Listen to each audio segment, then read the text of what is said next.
A Sanctuary broadcast. And a brand new year. So it's the 2021 Episode 1, the Phantom Awards and the Memories of the Lost Year. We'll see if this makes 2 episodes or just the 1. That's debatable. We'll see how it goes. But we're going to start off with what the Roving Bear, who we'll get in shortly, said about his what he would like to award games and things along those lines. So we're going to get the Roving Bear to come take a look and tell us what it, and I'll argue 1 or 2, of course. That's obviously going to happen. And then we will talk about 2020 and some of our memories as streamers. And I want to talk about something else a little bit later, but we'll get to that special point very, very soon. So let's start off with the B Awards, and this is where I bring in the Roving Bear. How has your week been, Roving Bear? Yeah, it's been off work, so great. That's always good, isn't it? Oh, hell yeah. Don't get me wrong, my job's not, awful or anything, it's not like I hate it, but... Yeah, no, when you get a day off work, you just... So when you get a week off, it's bliss.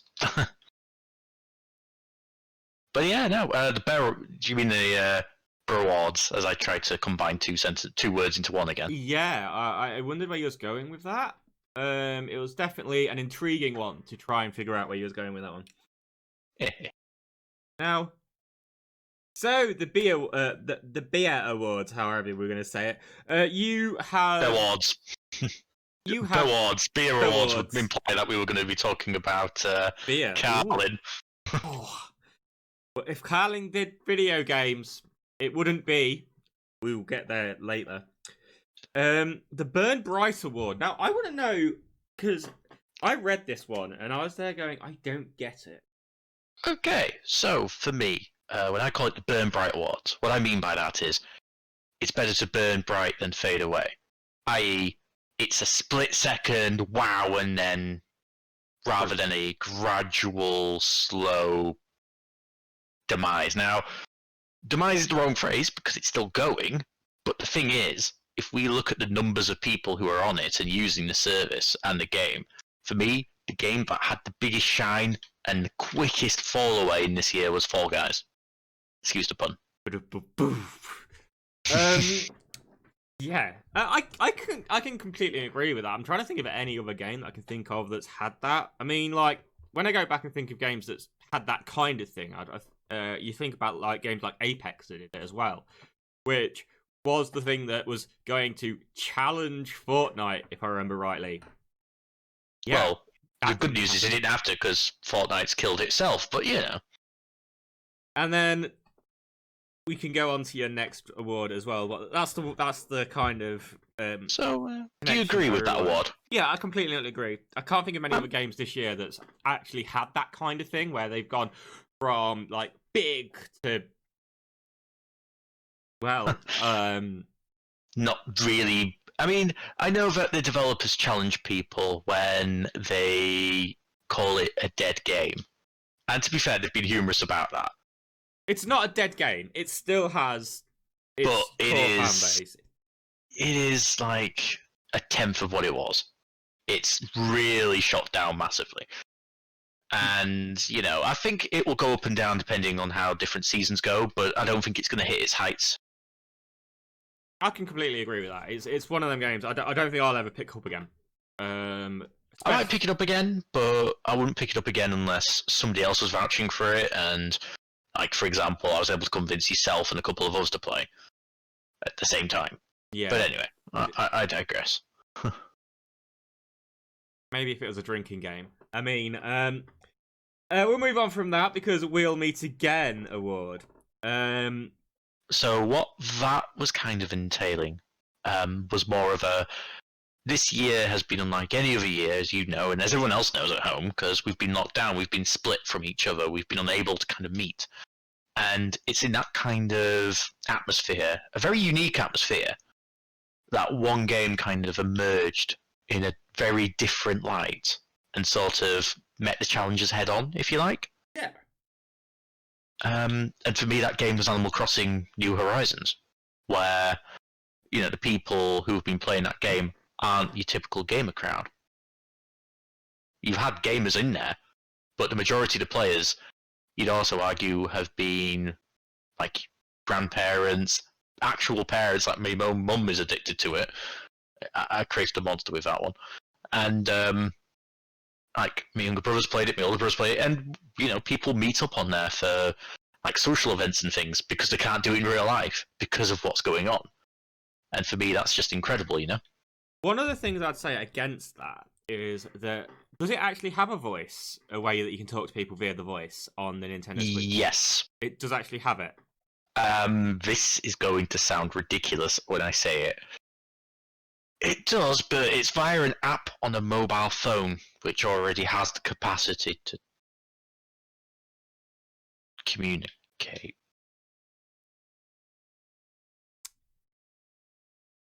No. We'll continue.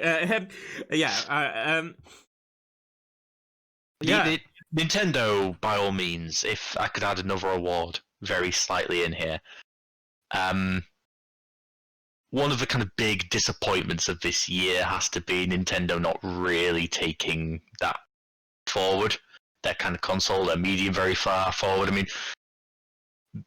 and the whole court cases to do with the making of that charity Joy-Con for people who suffer from depression and commit suicide, like that young YouTuber fan of theirs, Trekker, I think it was. They certainly covered themselves in glory. I'd definitely have them as the worst company this year. And that takes a lot of doing when you look at some of the other companies out there. I mean, like, worst company over entertainment as a whole. I don't mean like just in video games. I mean entertainment as a whole. And that takes a lot of doing. That's an achievement to be classified as that, because I can think of some really, really weird companies. But no, I literally think that Nintendo actually take the biscuit there. So then we move on to the best original concept, and we've talked about this game so often. So for me, it's the best original concept. If you ignore Naughty's TV, I'm sure Yvette Fielding would have something to say about original concept, but Phasmophobia as a video game concept is original, delivers on its promise. Granted, it's not a AAA title, so it is rough around the edges, but look past that, and it does have a charm, and they're constantly working on it, and the team is expanding, and for me, if it can maintain its fan base, which it seems to be doing. I mean, yeah, you've had a drop off already, but there was also a pickup when the Prison was released. Yeah. So I'm watching this one to see where they go in the new year. It'd be very interesting to speak about this at the start of 2022 and see if we're still being like, yeah, we've definitely made steps forward.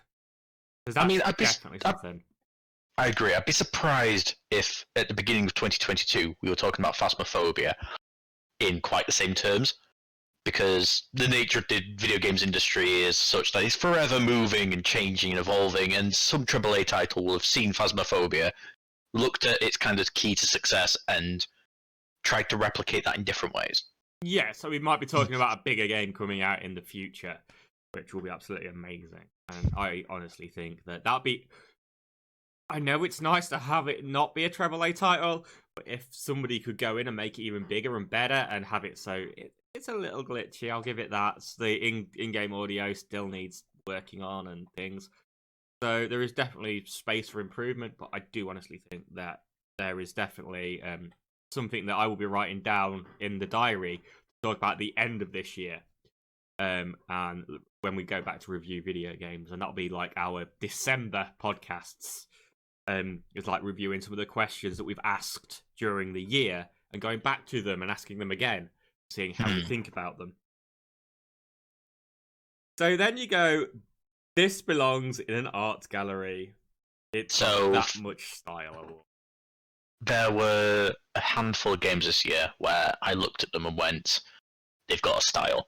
The two games that I felt were most representative of this was Persona 5 Royal, which has an art style unlike any other, and I think everyone by now is probably sick and tired of me talking about it. To them I say, screw you, you're going to get more mentions in the new year. But the ultimate winner for this one has to be Ori and the Will of the Wisps. I mean, the art style for that game is such that the game just... With Persona has also got a certain flow with it, but it does break with the art style from time to time and just goes into normal graphics. Ori, the art style is in the sense of the graphics, and it just flows beautifully every movement on that level. Now, I finally actually got around to playing this properly after watching a number of people playing it, and it feels like it looks. Like there is just this beautiful flow, and it feels natural. It doesn't feel forced, and yeah, I honestly, there's only so much you can say about a visual graphic, but when I created the concept for that award, and I was like, what game would be perfect in an art gallery? It has to be Ori by, a million miles. I'm going to bring one up. You won't have played this game yet. I know it's in your list. Tell me why it also deserves to be in that. Well, Tell Me Why has a award of its own that I didn't write down for you to see, but that award was the game I am most excited to play at the beginning of 2020. Yeah, the art style in Tell Me Why is absolutely amazing, and I think you're going to absolutely adore the art style. But I can't wait. As far as I'm going to go on that. Now, your next one takes us back to it. If Carlsberg did video games, it wouldn't be this. Or, You Were the Chosen One. You were the chosen one! You were supposed to bring balance to the games industry, not leave it in ruins! And that award winner is, of course, Cyberpunk 2077. I mean, guys, you don't need me to tell you what went wrong. I think you already know. And I believe people listening to this podcast will know more than enough that I cannot add a fresh take on Cyberbug. It has had so many problems. It's been such a problem child. And for me, there were many things they could have done, should have done. I mean, quite honestly, the easiest thing would have been just not release the bloody thing and work on it. Ever. But no, they should have released it, by all means. I think even if we had waited, it would have still worked. Like, obviously, I'm going to defend Cyberpunk here a little bit. Obviously, they had to act on the fact that, the shareholders and everyone had to act on the fact that people were cancelling pre-orders. People were cancelling pre-orders because if you have a pre-order, it locks your money in place. It wasn't cancelling pre-orders saying we wasn't going to buy it when it came out, which is what was the knee-jerk reaction, I feel. That they might not get those pre-orders back. They was always going to get those pre-orders back, and I think that's honestly the case. But they had the knee-jerk reaction to just release it, which was a mistake. Their other mistake was telling people that it was ready. That was a mistake. That was the biggest mistake they made, I think. I think if they hadn't told people it was ready, and they'd simply said, look, this is what it looks like right now. It may look ready, but we have to iron some things out. Because ultimately what they've done is they've released a game that graphically looks worse than a N64 game on a modern console, and at best breaks frequently. But they have obviously patched it since, and I was watching Daggin Booth stream it this morning, and it's now worse than when it was released. You're kidding. And I literally looked at it, and he was there. I was there going, I always joked about making a drinking game, about whether if you found a bug, you would drink. And I was there going, Cyberpunk would have a few. It would be an interesting drinking game because you'd get to drink quite a bit. However, it wouldn't be that bad. And then all of a sudden, we've got this, and they've redone it, and they've patched some things, and I think in about a 3-minute process, the person was invisible, they lost sound, and there's random other stuff. I mean, it's not the kind of issues that I've seen that have, where if you skip text, you can't take somebody's side mission, which is ridiculous. But yeah, it's definitely it is definitely for me. Yeah, definitely this year's You Were the Chosen One award, because I've never known a game like it in my life. It's the No Man's Sky of this year. Only No Man's Sky didn't face a lawsuit from angry customers. But enough on that. I'm not going into legal talk. And they probably didn't have a whole company pull the product from their system. I think that has happened before. Though. I think it happened in 2015. Can't remember the game though, because I was discussing that with someone. And then again, there are games that should have happened to, like the more recent WWE game, which I'm not a WWE how gamer that didn't per get se. pulled back, I don't know. That was awful. I know. But They when your offers- older brother is a huge wrestling fan, and even he refuses to pick it up because he just can't play it. As he phrased it to me, it's not a game. A game is something that can be played. This cannot physically be played. It's broken. Like, well, it is what it is. Moving on though Is what it is. Moving on with it is what it is. The Oi! Give me more content award. So for me, this was a game that's been out for long enough now that it needs content. It has a great base game, but that great base game is played within hours, and you could play it over and over again, but after a while, you need something else, don't you? Yeah. And for me, that game is Super Mario Party, above all else. And the reason for that is, it doesn't take a genius to figure out what direction you could take that in, but apparently Nintendo just don't want to touch it at all. And like looking at it from the outside in, you're like, well, do something. This is a great piece of game. Like, it's a simple party game. It's a board game style thing. I think everyone here knows what Mario Party is. The mini games are fantastic. We're not saying add lots to it, but the simple coding of adding a brand new board to Mario Party would actually change the game in a heartbeat. It would. And when you've played the games for 2 years and you've only had, I think it was 4 to 6 boards, you know, we can pretty much do that we've played it by now, so much so that we just want something a bit different. Like, just tweak it. And before Nintendo listen to that idea and click their fingers, no, I said tweak it. Don't turn it into a chuffing mobile app. This isn't Mario Kart. Don't do that, guys. Don't do that. It's hello, Jay. My dog is like got his head on my lap right now. That's because he heard Nintendo and he thought he was talking about Nintendogs. He gets that into that one. So we've gone through the Give Me More Content award. I tell you what, I think at the end of next year when we talk about that game, if we do talk about the Give Me More Content award, I think it'll be the Avengers game. I think we're very close to the point where they have to give us more content now. I do know there's talk of more content and it's being slowly drip fed, but it just doesn't feel like it's coming out that quick. But, and I'm going to say this now, just to be fair to Nintendo, they also deserve credit for a game where they have done a lot of great content. But I'm not going to give it to Nintendo, I'm going to give it to Sora Limited, the company that actually handle it. Yeah. Run by Sakurai, and that game is Super Smash Bros. When they filled up the fighters, and everyone got a bit disappointed, because, you know, there was that excitement about, ooh, they're adding all these fighters, and, you know, your favourite one didn't quite make it. They didn't have to do it, but the fact that they added a whole new fighters pass, and they've been adding throughout the year, when they've had to like adjust their entire systems to work from home, and they've somehow done it, and they've been adding some fantastic fighters. I mean, the recent announcement of Sephiroth, I know got you excited. Then I realised that how long it would take to actually unlock him, and then I just found He's already unlocked now. Oh no, because you've got to do so many battles, don't you, to unlock a new character and stuff. So I will get round to it, I'm sure, one day. Might do a whole stream on it. Yes. In fact, I'll force you to do that because you need to. You've bought the game. It's a great game. Now play it. The Still Addicted Awards. Now, I think this game is an absolute banger. And last week, when we was all disrupted by Christmas, I discussed this game and the fact that we would be doing a series based on this game. But tell us more about why.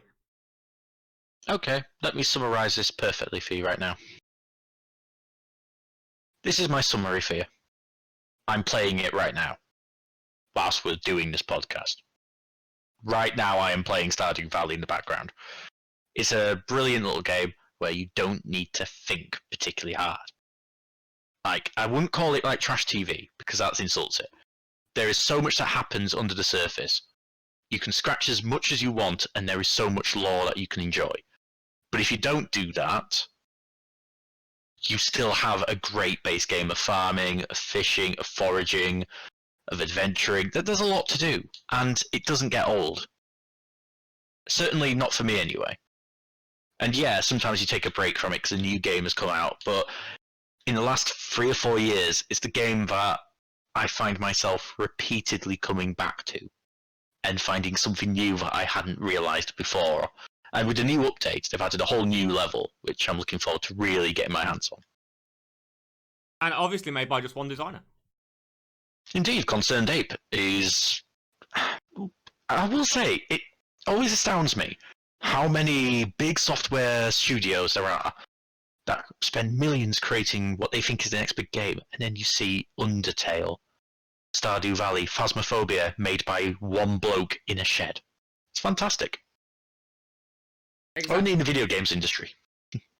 Yeah, there's very few like people like out there in any other industry. There's no industry like it. You don't have many like breakaway TV series that are designed by one. Not that well known because one, you need like actors, but yeah. Indeed. But you don't see many new scriptwriters coming out, for example, and just appearing out of nowhere. Generally, they'll go through a lot of education. They'll go and then they'll get taken on by a TV studio. They'll work their way up in the TV studio, and then start writing script, etc. So it's a lot much so that kind of thing. Now, the next game that you've got down here. Obviously wasn't released this year, but it was.